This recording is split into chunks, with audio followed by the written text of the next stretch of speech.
one more thing I should have mentioned is that on the trap, all right, let's say the trap, this like Edgar forces person right, and now it's Edgar and Dari in this corner. So if that happens, we talked about the lob pass that they can make. Now they could potentially make a pass, another lob pass to this side, right? If that happens, I need the two to be able to come to the spot where the one was after he went to trap.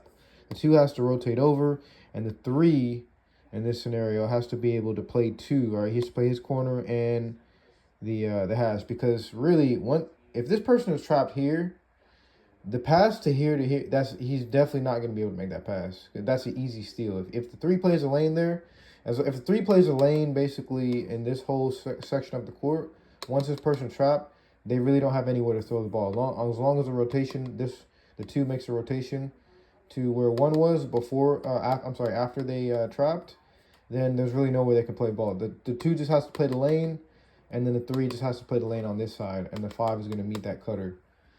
As long as they can get that rotation down, the zone is a very proficient defense. That's as long as, especially when we do trap, because there will be times in the game where if Edgar's able to force his person right, and on this side if he forces them left, they do the trap, then it's really easy to force him to get a turnover. As long as we have the other people playing off ball, it plays the lanes, and then we have Ayush taking that cutter.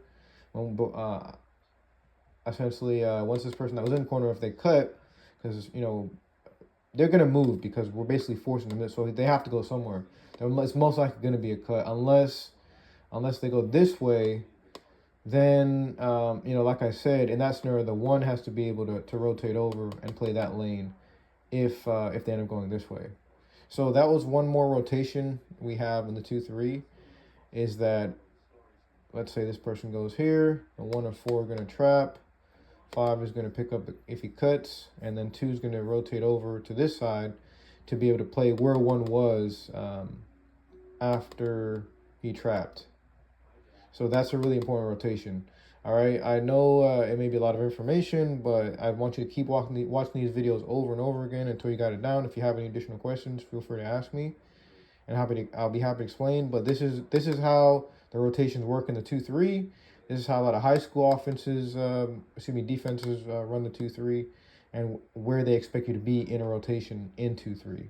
So if you can grasp that, I promise you in the long run, it's going to make you a better defender, because then you know where to be in the 2-3, you know where to be in man, and you become an overall better defender if you know where to be and you have the IQ to be there in each defense.